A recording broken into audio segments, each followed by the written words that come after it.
really, really good training tool for people out there who are just learning how to box.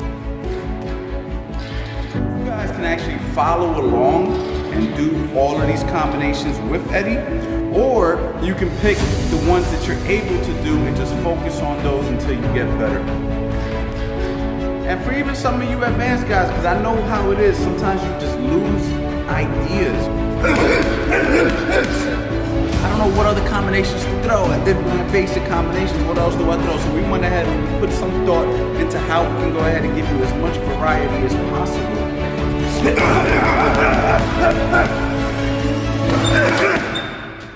And now we're gonna finish with the hook upstairs. These body head combinations are crucial because if you want to land your body shots, you have to get your opponent distracted by throwing a headshot. Fast hitting chambers, best boxers of our era.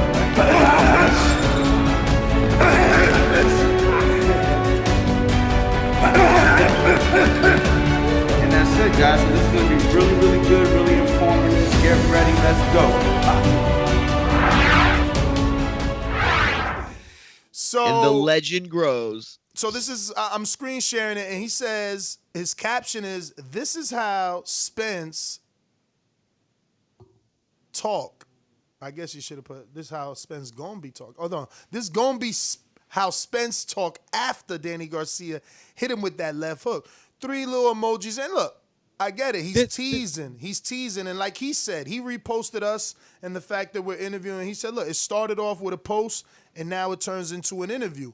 But as you can see, and I'll show you shortly, everything from this post is about Danny and Errol. So he's very adamant and confident about his decision, that Danny is a live dog is what he likes to say. He's not saying Danny's going to win, but he's like to say Danny's a live dog. Now in this post, obviously it indicates that Danny's going to win because he says, "This is going to be how Spence talks after Danny hits him with the left hook." 3 laughing out loud emojis. Let me play the audio. Oh, he's talking about how he beat you now. Yeah, he beat me amateurs. Look, I started fighting in 2015. In 2015, I started fighting in 2015. He beat me in 2016. I was here fighting. Nobody beat you in 2016, bro. I did. That's when he had his braids. When he cut his braids. No, he beat me in 2000. No, I started fighting in 2015. He beat me in 2017. In 2 years. He started fighting for 2 years in the boxing. I started fighting when I was 15 years old. Oh, 15. I started fighting when I was 15 years old. I was born in 1990. 2015, I was 15 years old. He beat me in 2007. Yo, let's just stop it there because, look, everybody's probably seen this. And if you haven't, this is a clip that went viral of Errol Spence doing interviews in the Barclays Center. And many insinuated that he might have been indulging in some alcoholic beverages before the interview. They all look like they was in. So, you know, for Coach Anthony, he's like, you know, he's drunk here, so he'll be punch drunk after the left hook. So that's the first post. That one caught my attention, though. I'm like, uh-oh. And I had missed these other two, right? So we'll go back and we'll click the first two that he put. He put Danny Garcia versus Spence. Who you got? And I guess that's what led up to the video, right? Because he's like feeling his followers out, and he really gets very good retention. You see he's got 700 thumbs up on this. He gets good views on his videos. Here's another one with almost 1,500 thumbs up, or rather likes or whatever. And he says, "Can I ask a question? Why are so many people sleeping on Danny Garcia versus Errol Spence? And why do y'all keep saying Errol is too big? Pause. Danny hit like a Mack truck and is not the smaller guy by any means. Pause again. Not to add, Errol picked a hard fight to bounce back from after a terrible car accident. This is not a fight to sleep. And Danny, mark my words. Hashtag boxing life. So he's saying don't sleep on this fight. Don't sleep on Danny. Mark his words. Again, sounding more and more confident that he believes Danny's going to win. So then obviously the next post is him posting about, you know, drunk Errol. Go next one is Floyd and Marquez himself. Then he posts us and he says, started off as a post, now it's turning into an interview. This Thursday, 9:30 a.m. Tune in to the Boxing Voice and listen to my interview about Danny versus Earl fight, #BoxingLife. I just want to go ahead and thank him for that because so many other people we get on here, they don't do that. That's kind of perfect. And there's been no more because he knows that no need to put it on my platform. We're going to discuss it. It'll be out there to the world today in about 18 minutes. But this is where this originated from. And look, I think that the Danny Earl fight is huge. Everybody is really looking forward to this. Like, I don't think there's a bigger fight on the horizon unless you factor in Teofimo Vasil, which is falling apart, right? We reported on that yesterday. So I don't know. What on paper, like what is done that is as big or there you go. Coach Ant showed up. You got the unmute off? Yes, he do. He ready. So. Can you hear me? Yeah, we hear you. We hear you, man. You looking Yeah, good, man. champ. You looking good. Nice little office over there you got. I like the setup. Thank you. What's going on, guys? Oh man, happy to have you, man. Ready to get this thing going. I know it's gonna get juicy because, look, I went through your Instagram. I screen shared it to the live right now. People know what's going on. They know how you feel, and I think the first question that we need to ask is this your expert opinion as a coach, or are you emotionally invested because you're close to that Philadelphia area? You've dealt with the Hank Lundys and the Tevin Farmer, so you might have seen Danny come up. You might even work with Danny. Honestly, man, let's just be real. Danny Garcia is an excellent fighter. Okay, he lost 2 times. The 2 times that he lost, they were very, very close. You can argue that he even won against, against Keith Thurman in a very close fight against Sean Porter. Then he went ahead and he fought. Then we went ahead and we saw Errol Spence fight Sean Porter, and he did not look very impressive against Sean Porter. As a matter of fact, the night of the fight, I thought Sean Porter might have won that fight. You know what I mean? That's just my honest opinion. I think even with the knockdown. The knockdown might have been what separated it, but when you really saw that fight, it didn't look like Errol Spence was a monster the way everybody perceived him to be as soon as, he fought Sean. Now, granted, Sean Porter is Sean Porter, so I can't take nothing away from Sean Porter, but he didn't look really physically that big or anything special, let's just say. And then he had the terrible car accident, unfortunately. That set him back, over a year. And now you're coming back to fight a guy like Danny Garcia. It's not an easy fight. And that's basically all I said on my post. My post was that I don't know why everybody's sleeping on Danny, because what happened was when I posted it, everybody's like, yo, Errol gonna smoke him. Errol gonna smoke him. Errol gonna stop him. Errol gonna do this, do that. It's like, yo, hold up. We talking about Danny Garcia. And we're talking about a guy who hasn't fought in over a year, who just almost lost his life in a car accident. And he didn't look impressive in his last fight. So, you know what I'm saying? Let's before we jump the gun and say that he's going to steamroll Danny Garcia, let's not sleep on Danny. And that's basically all I said.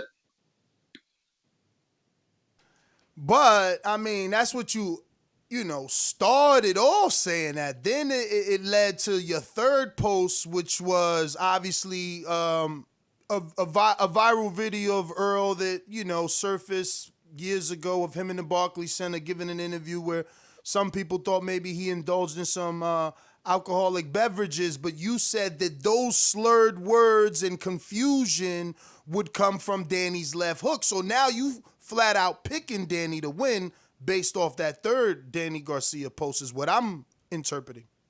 Well, look, styles make fights. And we know that Errol Spence has 2 ways he likes to fight. His last fight, when he fought Mikey Garcia, he actually showed that he could box, right? But he also has another way that he likes to fight, which he basically became very popular with, which was being very aggressive, coming straight forward, coming right at you. And if you come straight at a guy who's a counterpuncher like Danny Garcia, who can punch very well with the left hook, that can easily be the result of what happens if you get countered with that hook. I just think that what's happening is people are forgetting that Danny Garcia is a legitimate threat in the welterweight division. I believe that Danny Garcia can knock out Errol Spence with a left hook. I'm not really mistaken. I've seen Danny train in person. I've been to all his fights at the Barclays Center. I'm not personally invested with Danny Garcia. I know Danny, when we speak, is a salute, was good, Philadelphia, Puerto Rican, whatever, but I got no emotional ties or any investment with Danny Garcia personally. What I'm saying is he's a legitimate threat in the division. If you run into his left hook, he's going to knock you out. And Errol Spence, if he gets too brave and he runs up in there thinking that it's sweet, yes, he can end up talking a little bit funny the way he was talking that night when he might have consumed some alcoholic beverages. You know what I'm saying? But you know, Coach, Danny, let me jump in with this last one. You could go, Coach. The boxing fans' answer to that is, well, what happened to the left hook with Porter? What happened to the left hook with Thurman? I mean, they're two different kinds of fighters. You know what I'm saying? Well, Porter might have the style that's a little bit more similar to a Spence in a degree of an aggression degree, but he's a very difficult fight. I mean, you saw what he did to Errol. He didn't make Errol look good either. I mean, he got caught, but Errol looked, regular. If that would have been the first time you saw Errol Spence fight, nobody would have considered him the monster that everybody considered him prior to that fight. Yeah, I would have been like, he's good, but I don't know how good. But before that fight, all of us, including myself, was like, damn, I don't even know if Terrence Crawford could beat this guy. You know what I'm saying? So, with that being said, I just think that with Danny Garcia fighting Keith Thurman is a different style. And when he fought Sean Porter is a different style. And styles make fights. Danny could lose to both of those guys and beat Errol Spence. And Errol Spence can go ahead and flip it back and beat both of those guys. It would mean absolutely nothing. It's just how boxing works. Yeah, no, styles make fights. That's how the saying goes. How you doing, Coach Anthony? It's Alex. What's up? I just wanted to ask, right, because, we obviously know Earl's the bigger guy. He has the longer reach. Danny, not according to Anthony. I read that post, too. He said, why y'all keep saying Earl the bigger guy? Danny's a big dude. He hit like a Mack truck. No. Not saying that Danny's small, but it's just, just being honest. He is the bigger guy. You know what I'm saying? He's the bigger guy. He has the longer reach.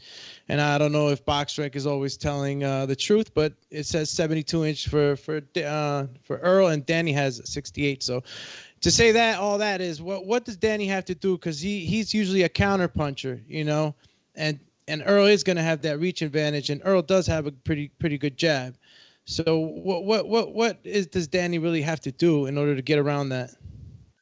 Well, he's gonna have to force him into a fight a little bit, and that can happen very easily, I think, with a guy like a guy like Errol Spence. I think Errol Spence fights with so much emotion, so much heart, and he believes in himself so much that he's willing to get into the fire.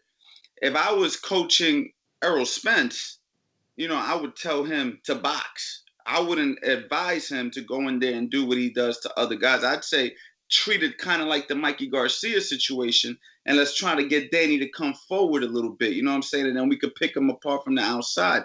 I don't know how good Errol Spence is against a guy a little bit bigger, if he can maintain that for 12 rounds without getting lured into a fight. Now, if he gets lured into a fight, which when you have orthodox versus southpaw, right?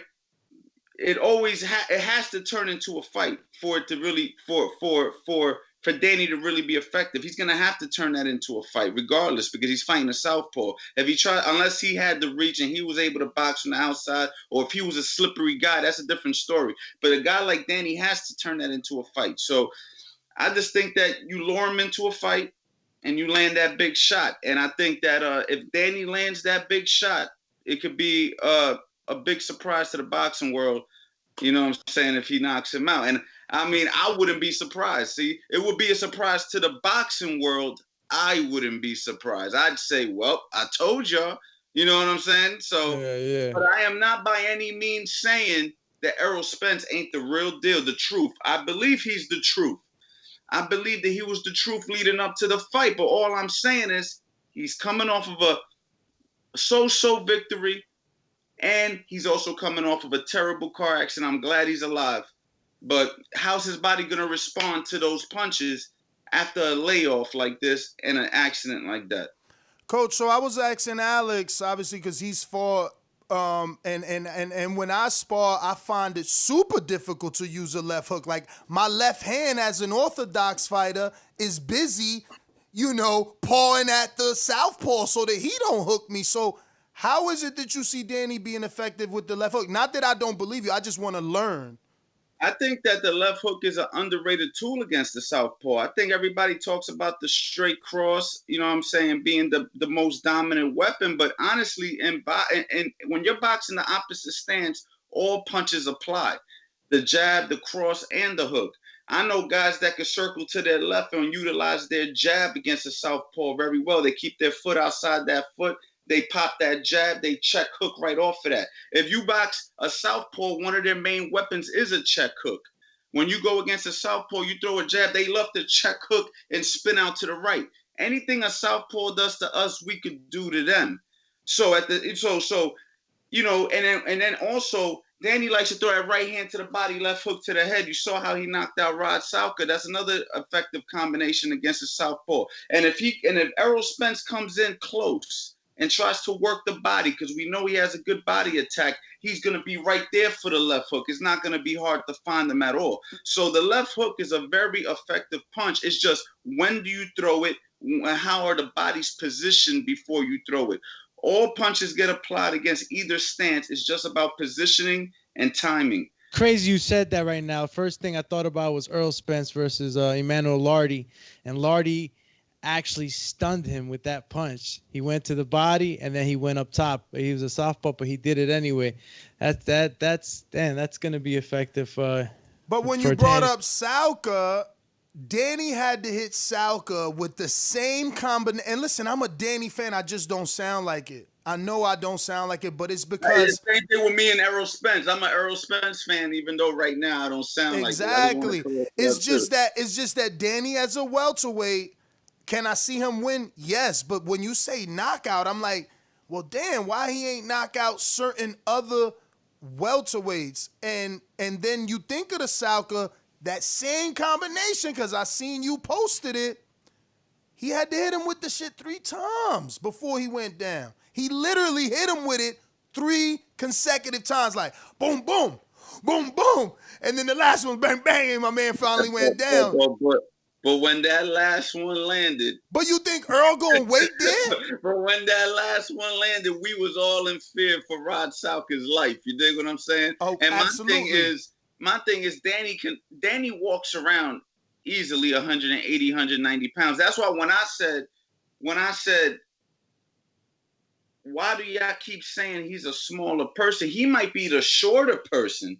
He might have the shorter reach, but he's just as, big paws when you look at his body frame. You know what I'm saying? He is not by any means smaller. He just might be a little shorter and might have a little disadvantage in reach, but we can make up for that because, you know what I'm saying, that, all it takes is for me to take away your reach by luring you in or getting close, one or the other, And like I said, Errol is going to allow that fight to go to the inside. I'm almost 100% sure that fight ends up being a firefight at some point.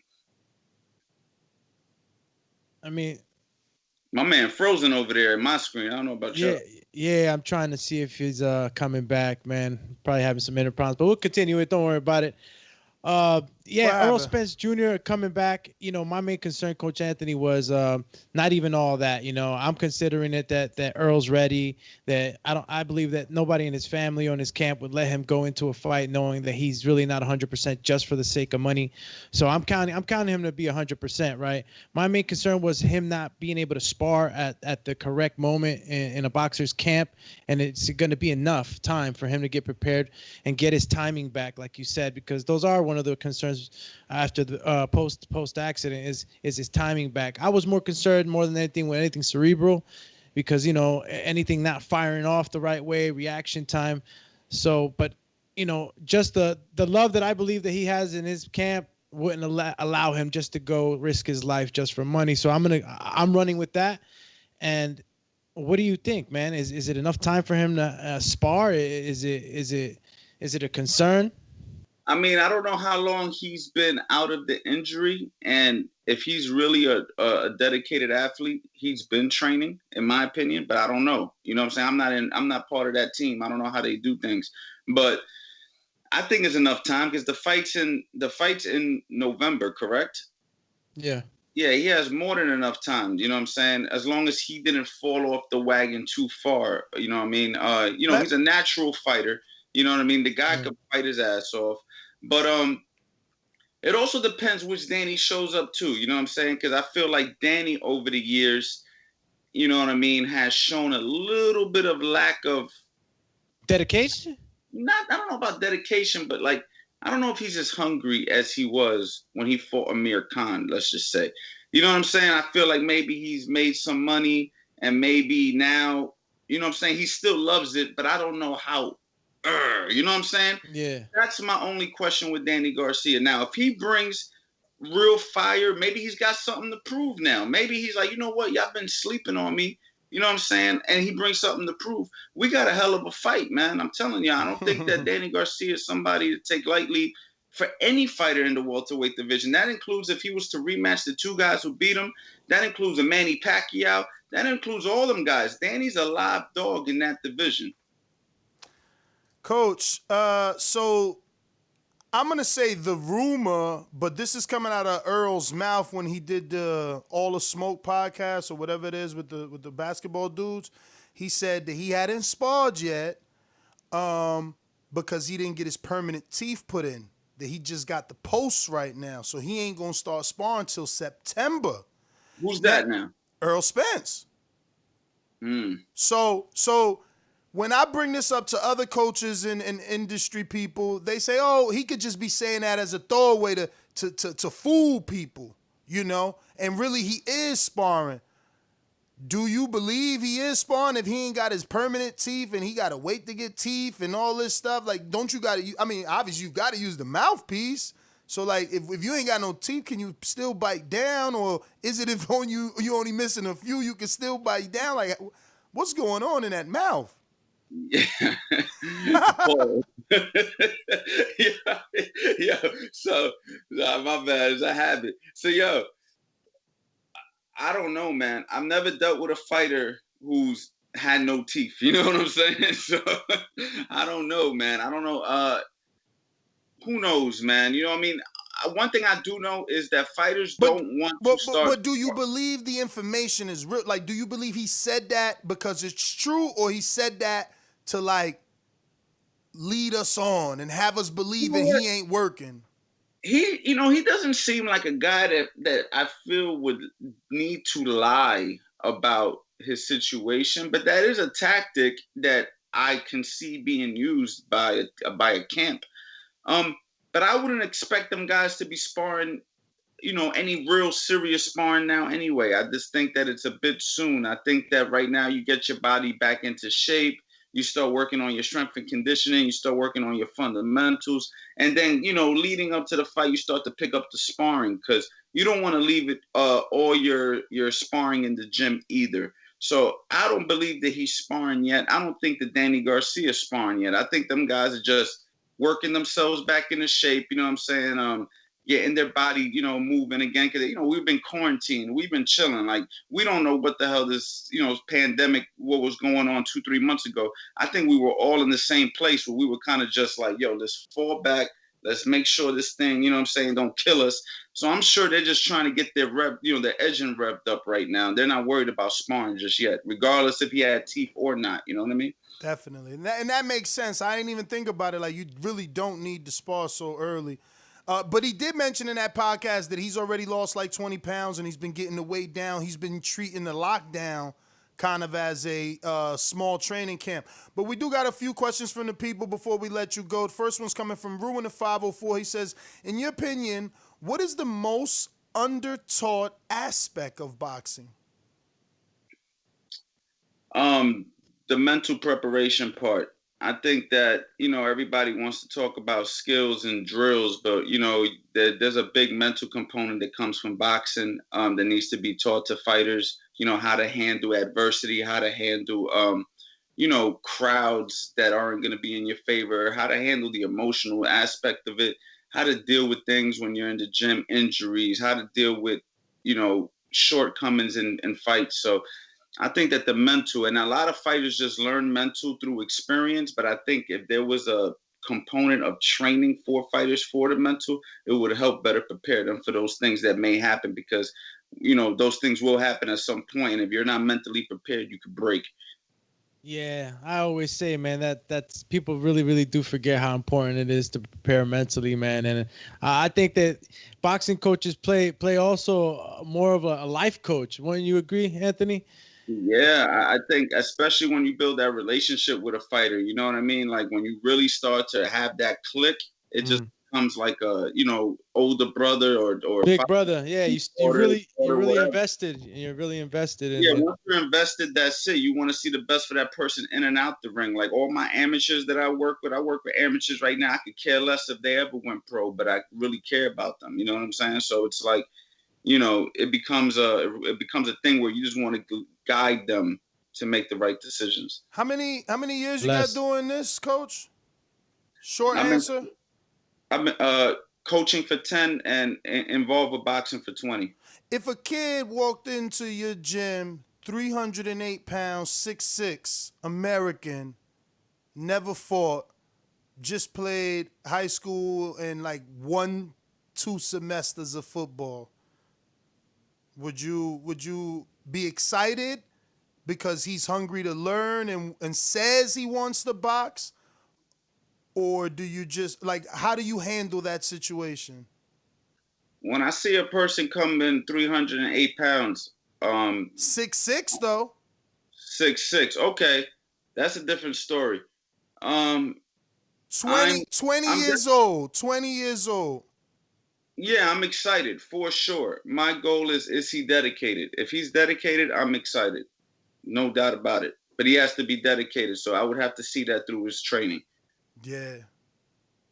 Yeah, I always tell them this. You kids come in excited, and there's plenty of times kids come in excited, but a lot of them, as excited as they come in, they leave real quickly because they soon find out it's not for them. So me, I coach too, and I like to get a feel for the kid, or the individual, and see where, even if we're gonna click, because sometimes people just don't click. You might be different styles of coaching, you might not click with a certain style of coaching, and so on and so on. So it's really, like I said, man, a lot is not said about the things that a coach has to have in mind and do and think about before he even starts to consider, full-time training to an individual. Listen, 308 pounds, 6'6", 20 years old. I said, whoa, I seen a canvas, man. That's what I see. Yeah, bring him down. As long as the dedication is there, man, Exactly. you could slow roll that dude. By 28, he'll be a monster.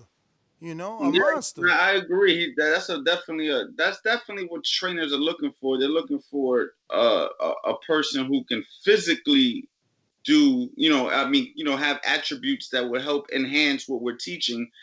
But it all comes down to dedication at the end of the day. I had guys that I overlooked because they weren't physically, they didn't physically look the part, and they ended up being the hardest workers in the gym. You know what I'm saying? So, this game is like a looks are deceiving type thing. You can't overlook anybody, and you can't overpraise anybody just because of their physical attributes. For sure. We got the next one is from Killer Cows in Cali. Says, how is it that you can convince us that Danny's left hook is going to do to Spence what it couldn't do to Thurman or Porter? Well, if he lands it multiple times throughout the night, you know what I mean? At the end of the day, it's not just one hook. It's if he gets hit repeatedly with that hook, and if he gets, or it could be one hook.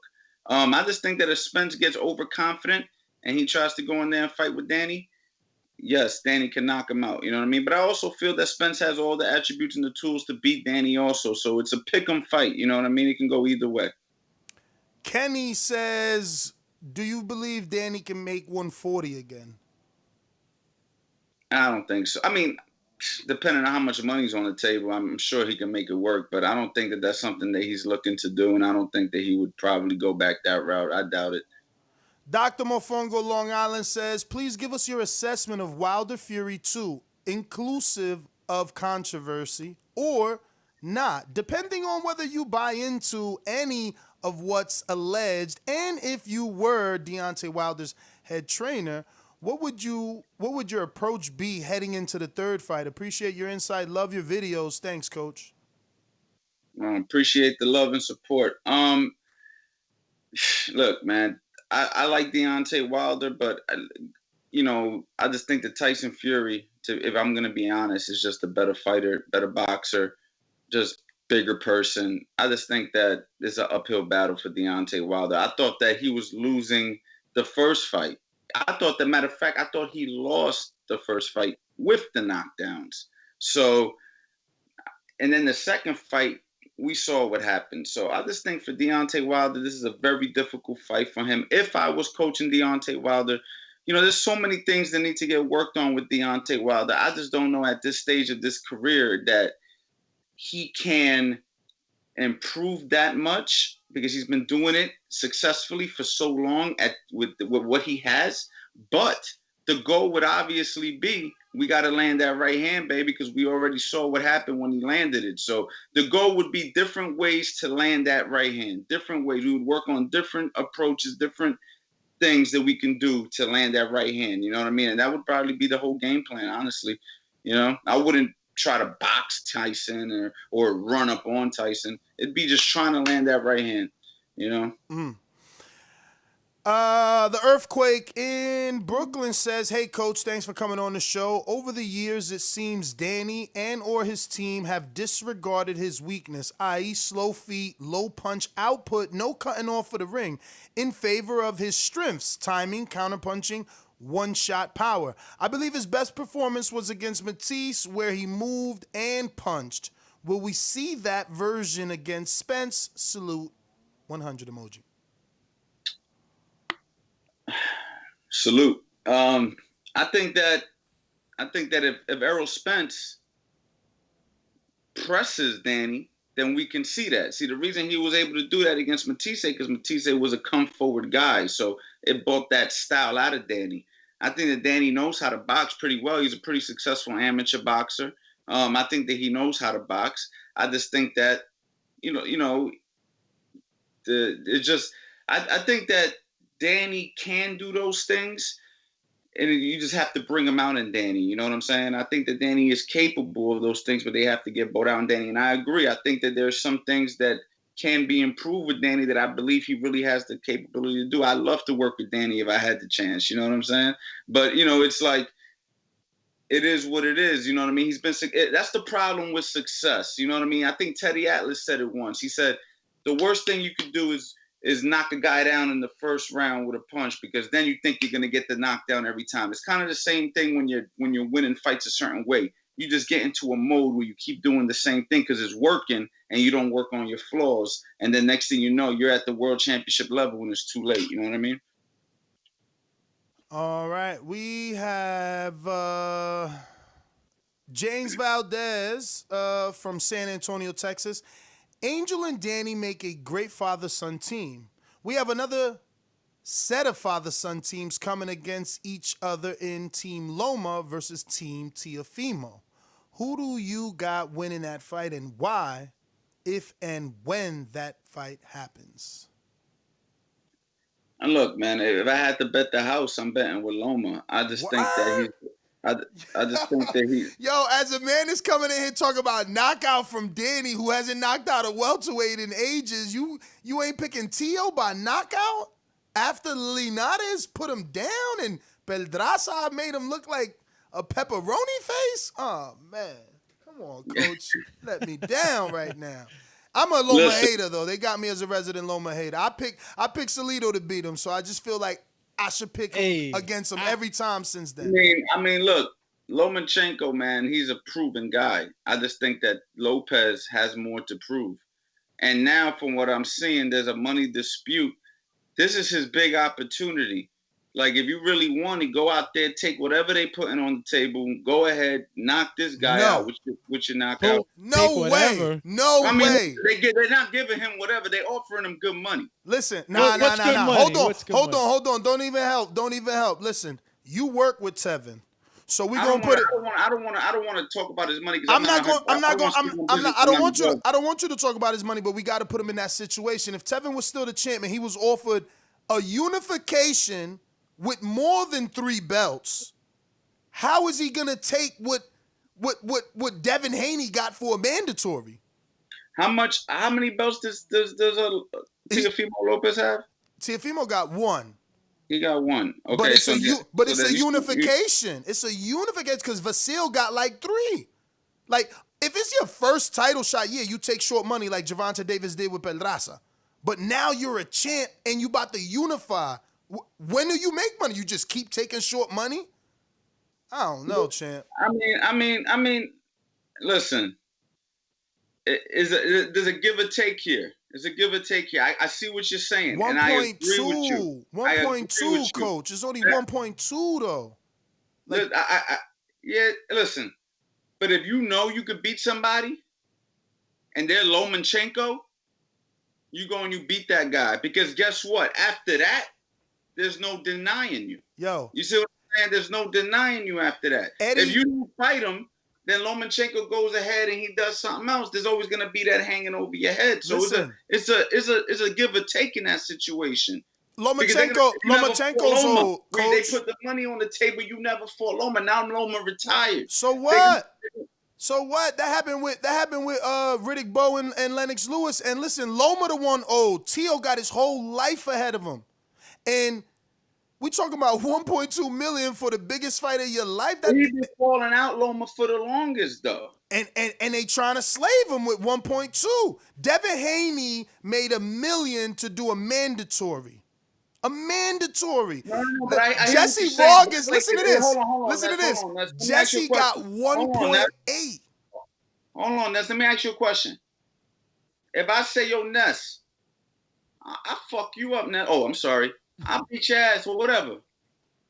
And then you like, yo, Ant, come to my boxing tournament on Tuesday. And I'm like, well, hold on, Tuesday don't work for me. Like, dog, I've been calling you out for the longest.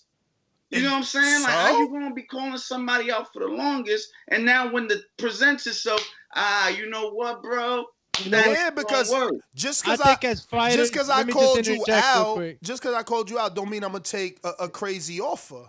Yeah, I think that we gotta just remember, because we gotta understand that it is a boxing business too, and I'm pretty sure, and Coach Ant, I'm pretty sure, bro, you know these guys will fight each other. If it was just like, yo, let's go now, they're gonna fight each other, but they gotta consider all the monies and the business and everything else that's involved with boxing, just besides just the fighting aspect of it, right? So when we say that 1.2 million ain't enough, is because we know that taxes and training fees and managerial fees and promoters. I'm factoring in Jesse Vargas getting 1.8 to fight Thomas Delorme, but I'm gonna fight Vasil. I'm factoring in the fact that Eddie Hearn just released the interview and he laughing saying, well, Luke Campbell got more than that to fight Vasil as a mandatory. Like, I'm not fighting you then. Everybody else getting paid more than you. I got an actual belt. They ain't bring nothing and made more than me. I got a belt, man, and I got a fan base. I'm good. Who has Teofimo? And I'm not trying to be disrespectful. I'm just not a big follower of Teofimo Lopez. I know he's from the city, and I know he's a good fighter. Who has he fought? Richard Comey. Stone Cold knocked him out. Proven champ. Adorable dude. Adorable dude that people question whether or not Robert Easter even beat him. Okay, besides him. That's all you need when you only doing it in 13 fights, champ. All right. So when you cutting the line, I just think that it might be. I think this fight might be Listen, everything you guys are saying are absolutely right, because like he said, with the 1.2 and everything like that, you know what I mean? It does cut down into your bread, because I know, because Eddie Chambers fought, I think he fought for 1.2 against Vladimir Klitschko, and he walked away with like 300 grand or something. Yeah. You know Yeah, what I'm saying? That's I already horrible. know. So I already know that that's bad. I think that it might be a little bit premature for Teofimo. I just feel, look, if I'm from the area and I don't know everything about Teofimo Lopez, I can only imagine what the rest of the world knows about Teofimo Lopez. So this fight might just is in the oven, but they might be pulling it out a little too soon. So if he knows his worth and he knows that that's not enough, then you know what? Stay in that oven, cook a little, marinate a little bit more, and just wait. You know what I'm saying? Because look, when you asked me the question initially, you asked me who do I think is the better fighter. I just think that right now, Vasily Lomachenko is a little bit more seasoned, more proven. And I just don't know enough about Teofimo in those deep waters yet to say he can beat a guy like Teofimo. I mean, Vasily Lomachenko pretty much beat Gary Russell easily, and I think Gary Russell's a fantastic fighter. Ain't you from that area? Where exactly you at? You in Jersey or you in Philly? I'm in the South Jersey part of basically Cherry Hill. You in Cherry Hill? Philadelphia area. By Cherry Hill and all that down there. Yep. So the Gary Russell, let's dive into that, because I personally interviewed Russell. He talked about he was in a sauna. So he takes away from that Lomachenko fight, you know, and if you were invested in Russell and watched him as an 8-rounder on HBO, you might tend to believe, like, yeah, maybe Gary did, for the biggest fight of his career, do the wrong thing and end up going in a sauna trying to, you know, be 100% and took something away. Do you buy the sauna story, or you just think he was outclassed? I mean, there might be some truth to it. There's always things that fighters go through that nobody talks about. And, you know, at the end of the day, the fans are always going to be like, yeah, right. Why you ain't say it before the fight? I know fighters that went into fights with a fever. You know what I'm saying? So, you know, there could be some truth to that. But we know Gary Russell as a successful fighter doing what he always did. I don't know why he would have changed anything when he was so successful. I could understand you're fighting a big guy, but you're a gold medalist. You're just as accomplished as him, and you're a good fighter. Why are we changing up everything all of a sudden? Why are we trying to reinvent the wheel? So my thing is, I think he knew what he was getting into when he fought the fight. He made decisions that were poor in camp. That's on him. He didn't look good in that fight against Vasily Lomachenko. So that, to me, showed me how good Vasily Lomachenko is. And I just think that people don't want to give him the credit for a few reasons. But at the end of the day, I mean, Coach, you a coach, you got to factor in that was 126 too. Like he's in a different division now. Like, you know, you talking about fighting dudes like Devin Haney that walk around maybe 150 and getting down to 135. Teofimo also big, strong dude. Vasil's a 30-something-year-old dude moving up in weight. You understand? We talking about young bloods starving to get down there to beat you up, and he moved up 2 divisions. Now he had 35. He could get knocked out in this fight, in my opinion. Did you see what Pedraza did? Yo, skills pay the bills. So why he getting touched up by mediocre people? He's been touched by mediocre people. He's never. I mean, but he never really been in a situation where you felt, other than a Salido, right? Salido's a hell of a fight. Linares put him down. Linares. What's Linares' biggest win, Coach? Yeah, exactly. But how did most of the fight go? With Linares being a little bit successful. I mean, obviously, you know, Lomachenko took over. He always frustrates. He's better on his feet, you know. He avoids a lot of shots. I'm getting to, you think that Lomachenko's overrated? Absolutely. Bruh, think about that resume. Nicholas Walters, they went and found him in Jamaica after a year off almost. Like, nah, come on, come back. Move up in weight, come back, and let's use your name. You know, Jason Sosa, you know Sosa. He got like 15 amateur fights. Yeah, he's a overachiever. He's a great guy, but like, He don't got the pedigree. I don't think so. He don't got the pedigree of a two-time Olympic medalist. He's trained at the same camp as Tevin Farmer for a long time. Yeah, he had 3. But he don't got the pedigree of a Lomachenko. He don't got 3 gold medals. What about Rigo? Had to move up 2 weight classes. Before the Rigo fight, I'm pretty sure you picked Rigo. I picked Rigo. I picked Rigo. Everybody was picking Rigo. I picked Rigo. All of a sudden, he's the little guy. But he was. He was always the little guy. But he was. But that's not what you were saying leading up to that fight. No, I specifically was saying I'm picking Rigo even though he's smaller. But, you know, I know what I'm getting into. But, bruh, to me, I didn't think he was going to do that to Rigo. I just think Top Rank are excellent matchmakers. They are excellent matchmakers. Like, bruh, come on. Pedraza. Look at how Pedraza's the one really opened up my eyes. But whatever, we getting away with it. I got so many other questions. I know people who are pretty big in the sport who's been to camp with Lomachenko and spar Lomachenko. No, guys Shakur. Shakur told us he's great. And they all say the same thing, man. That guy's amazing. We've seen him, you know what I'm saying, perform. We've seen him beat some big names. He's got 300 plus amateur fights. I mean, he came in his 3rd world title fight, won the title. Or second or whatever it was. Sparring is different, man. You got winning headgear, winning gloves protecting you. Take that off and Linares dropped you.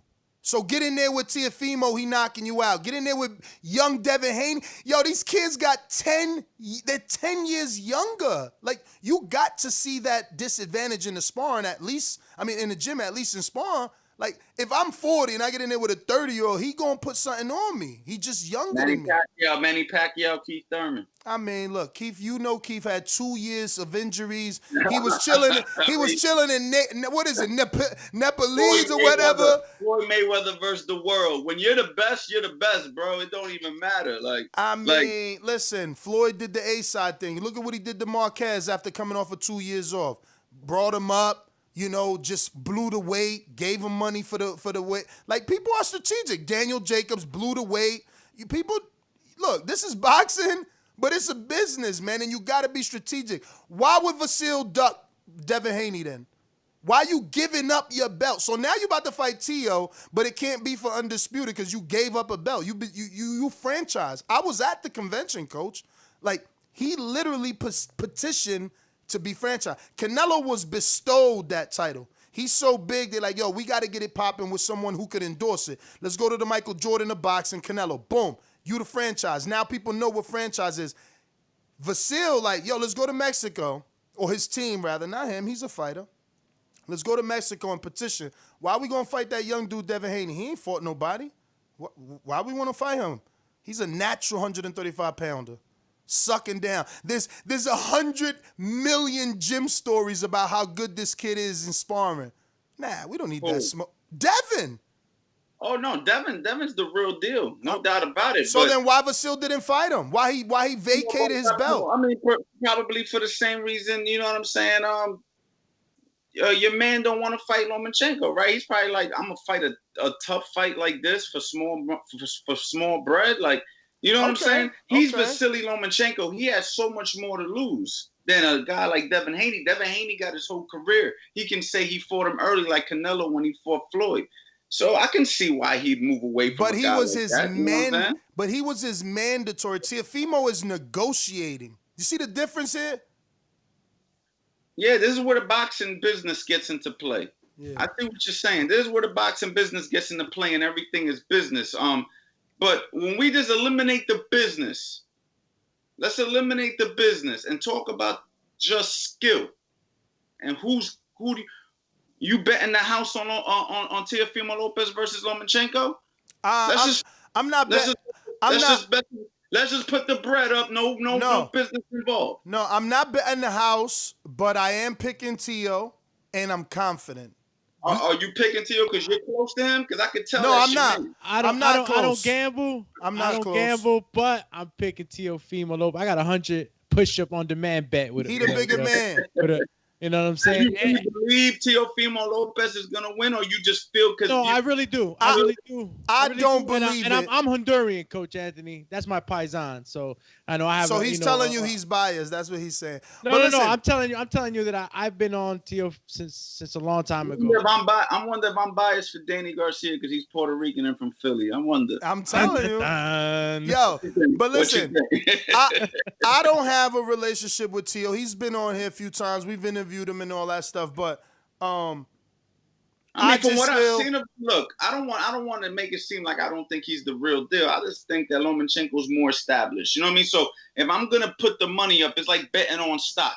I'm gonna bet on the stock that I know. So let's do this. Bet on stock I don't know like that. You dig what I'm saying? I don't know Teofimo enough yet. This the new Let stock. me ask you Coach these Anthony. questions. This Let that me- new stock that's coming through right now. That's that stock that you gotta invest in now and you cash out later, champ. Yo, let me ask you this. I mean, I guess this is probably a hard question to answer in your position, but like, do you perceive? I'll word it nicely better. Do you perceive Teofimo to have more upside than a Pedraza and a Linares? What do you mean upside? Give me. I'm trying to be nice here, man. I don't want to say, do you think that he's better than them? But do you think that he's better than them? Oh, absolutely. From what I've seen, skill wise. So that's how I'm banking it. Like those dudes had success. I haven't seen him tested though. I haven't seen him really tested though. You dig what I'm saying? I hear you. I don't know if he has been tested, but I haven't personally seen him tested. So, but skill wise, I think he has the better tools. I think I've seen him do better things. And maybe I'm assessing things poorly, but I'm going off that. It's like, wait, Pedraza's not Teofimo. Linares is not Teofimo. Gary Russell may be on the skill level or more skilled than Teofimo, but he was small. Like, and that's what I'm saying. We got to remember that Loma started at 22 or 26. He keep coming up to these other dudes that are 10 years younger than him and much bigger than him. But let's move on. We got stuck on that. We got a few more questions for you. I'm sorry to keep you long. Info Joe in California says, what's up, coach? What do you think about the sparring video leaked? Oh, no. I guess he's not being specific. I thought he was going to go straight into the Javante thing. It got me excited. He said, what's up, coach? What do you think about sparring videos being leaked? If they're agreed upon by both fighters, that's cool. I know back in the day, what happens in the gym stays in the gym. So what's your stance?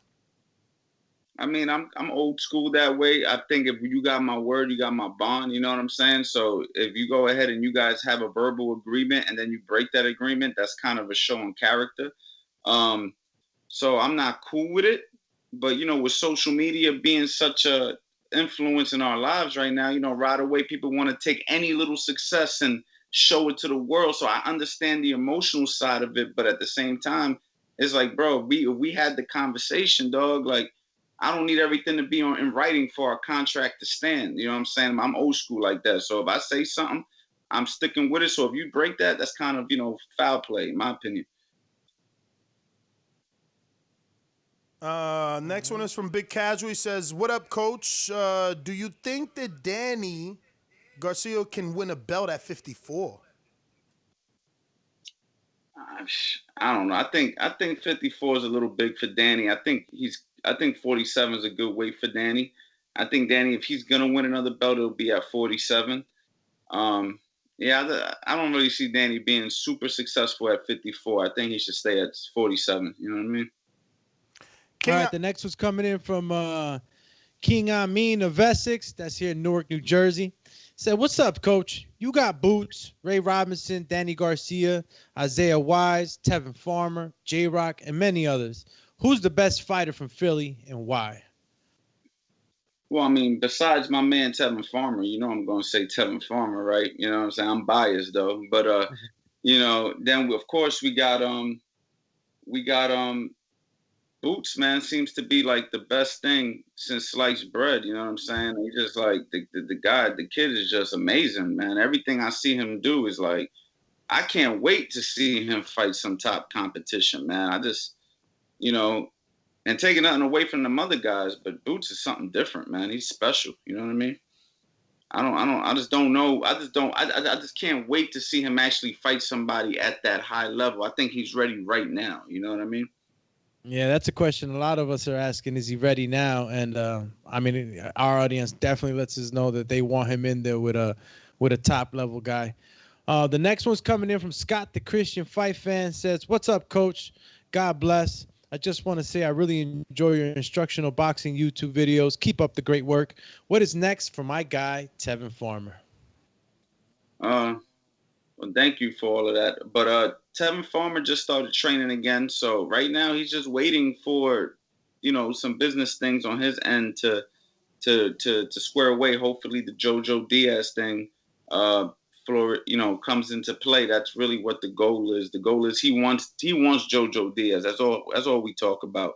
He's there was some outside things that happened before the fight, and that's the kind of stuff that I'm talking about. I'm not going to speak Tevin's business because I know he wants to come out and talk about it, but fighters constantly go into fights with things that are bothering them, whether it's an injury, whether it's some personal stuff, whatever, and they can't talk about it leading up to the fight. You have to, a lot of times it comes out after the fight, and it always sounds like an excuse.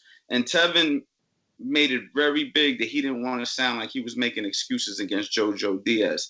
So he just wants the rematch. That's all he wants. So he can go ahead and handle it that way. And if he wins the rematch, then we all know what happened that night. And if he doesn't, hey man, it is what it is. I think JoJo Diaz is a great fighter, man. I think that he was a little bit underrated going into the fight as well. So I just think that Tevin needs to take him serious, and Tevin can win, but we got to give credit to JoJo also because JoJo could fight. All right, next one's coming in from George in Dallas, Fort Worth. He says, if Danny knocks Spence out, will he get credit, or will fans say Errol wasn't the same fighter after the crash? Well, that's the sad part about this fight. I can see that happening. I can see Danny winning, and people saying, well, if this would have been 2 years ago, this, that, and the other. But hey, man, it is what it is. That's boxing. No matter what you do in boxing, somebody going to criticize you. You know what I'm saying? So you just might as well get used to that early in your career, and you'll be all right. And I think Danny's used to being criticized. I mean, I remember when Danny used to have the cherries going down his page every single post for like 30, 40 posts. So you know what I'm saying? I think Danny's kind of used to that. So I just think it's not a big deal either way. Coach, man, if you can, please give out your social media. We do appreciate you. I hate to cut you, but we did run over on Steve Cunningham. I'm sure that's one of your guys as well, being around in that area. But, yeah, we were scheduled to have him on next, and we kind of ran over. We do want to thank you, obviously, and we would love to get you back on, man. It was fun. Man, it was fun coming on here. I have a lot of fun coming on here talking with you guys, man. You can follow me on Instagram at Coach Anthony. And my YouTube channel is Coach Anthony Boxing. I'm constantly giving guys free techniques and tips on, how to improve your boxing skills. And I have a website, coachanthonyboxing.com, where I sell premium digital downloads where I specifically break down different things about boxing. So if you're interested in learning that, check out the website. And I thank you guys so much for your love and support. All right. Well, champ, thanks again. There you have it, ladies and gentlemen. Coach Anthony. And we're going to be getting Steve Cunningham here in a few minutes. Let me cut out 10 for 1 right now. This is boxing. This is the beauty of the sport. This is what makes you a pugilist, okay?